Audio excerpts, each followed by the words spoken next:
Next speaker, Amol Khaleji. धन्यवाद अध्यक्ष महोदय। मैं महामहिम राष्ट्रपति जी के अभिभाषण के धन्यवाद प्रस्ताव में बोलने के लिए खड़ा हूं। अध्यक्ष महोदय, महामहिम राष्ट्रपति जी ने एक बहुत ही अच्छी बात अपने अभिभाषण में कही, वो थी राष्ट्र सर्वोपरि। लेकिन राष्ट्र बनता किन चीज़ों से?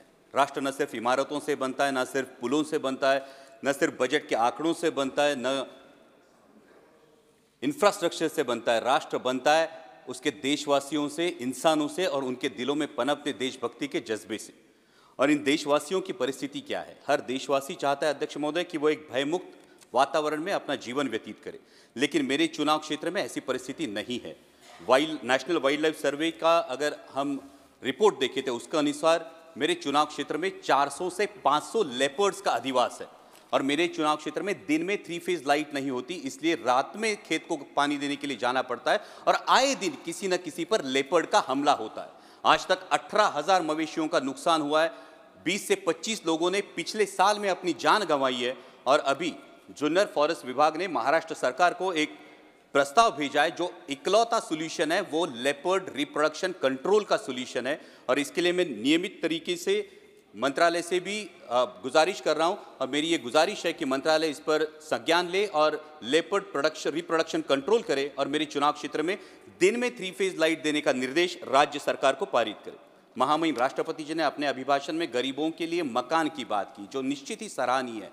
लेकिन मेरे चुनाव क्षेत्र में अध्यक्ष महोदय 1.5 से 2 लाख लोग ऐसे हैं, वो रहते तो पक्के घरों में हैं, लेकिन उनके घर अनऑथोराइज करार दिए जा रहे हैं। और वजह है दिघी एम्यूनिशन डेपो की वजह से लगा हुआ रेड जोन।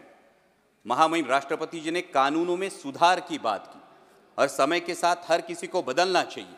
लेकिन रेड जोन की अगर हम बात करें तो जो कानून फॉलो हो रहा है वो 1903 का अंग्रेजों के जमाने का इंडियन डिफेंस एक्ट फॉलो हो रहा है, जिसके तहत रेड जोन की मर्यादा 2000 यार्ड सुनिश्चित की गई है। लेकिन 1970 का जो स्टैक रेगुलेशन है, स्टोरेज टेक्निकल एक्सप्लोजिव कमिटी का जो रेगुलेशन है यूनाइटेड नेशंस का, वो हमारे देश ने अडॉप्ट किया है, जिसके अनुसार 200 से 500 मीटर ही रेड जोन की मर्यादा होनी चाहिए।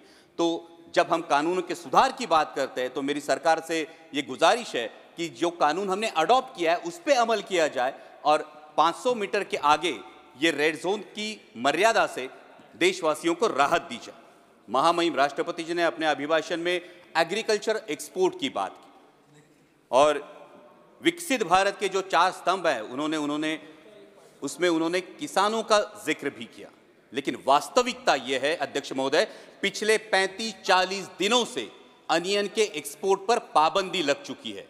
और अनियन एक्सपोर्ट पर पाबंदी लगने की वजह से, प्याज के निर्यात पर पाबंदी लगने की वजह से मेरे महाराष्ट्र के प्याज उत्पादक किसानों का 2000 करोड़ रुपयों का नुकसान हुआ है।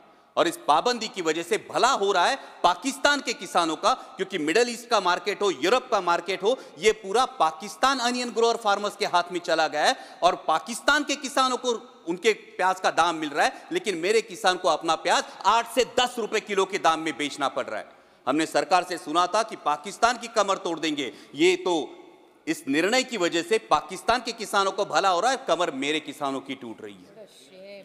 यहां पे महामहिम राष्ट्रपति जी ने किसानों की आय दुगनी होने की बात की। अध्यक्ष महोदय, मैं कुछ आंकड़े बताना चाहता हूं कि 2013 में डीएपी की एक बैग थी, उसकी कीमत थी 560 रुपए। 2024 में डीएपी की बैग की कीमत है 1100 रुपए। जो लागत की मजदूरी थी प्याज के लिए, उसकी कीमत थी 5000 रुपए, आज लागत की मजदूरी जाती है 11,000 रुपए।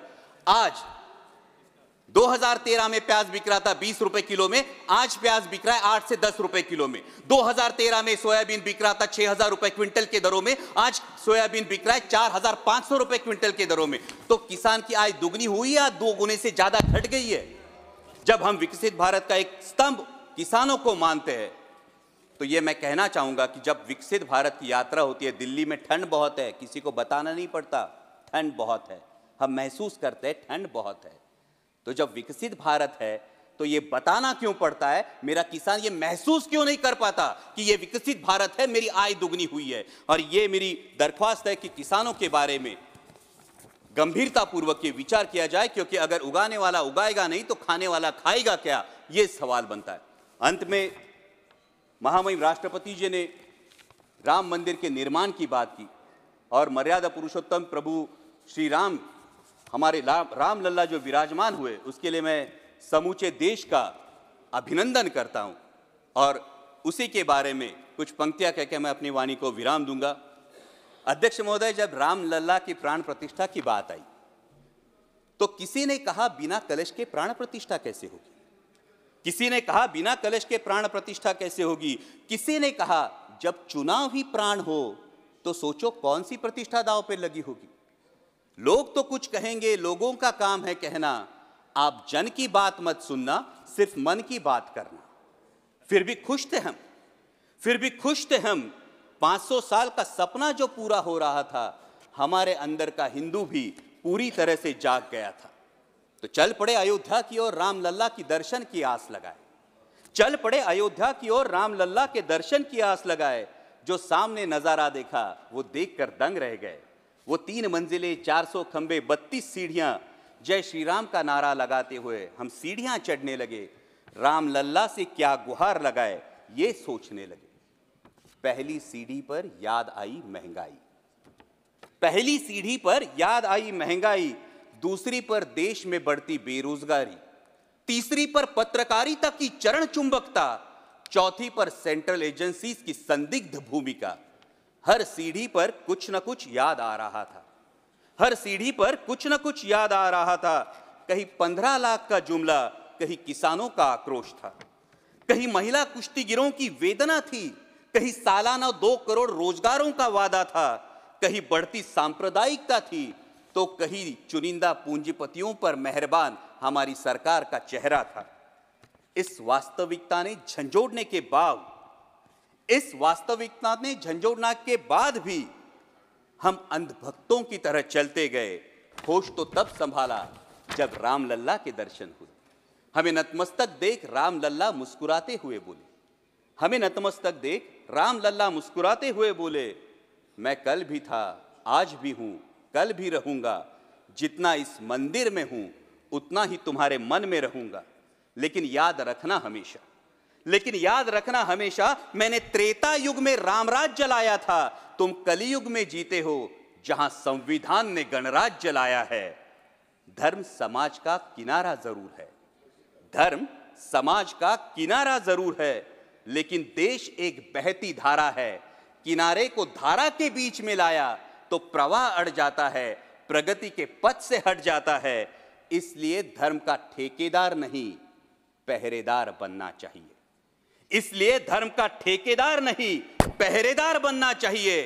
तुम रहो न रहो, वो रहे न रहे, ये देश रहना चाहिए, देश का संविधान रहना चाहिए, देश का लोकतंत्र रहना चाहिए, ये देश रहना चाहिए। जय हिंद, धन्यवाद।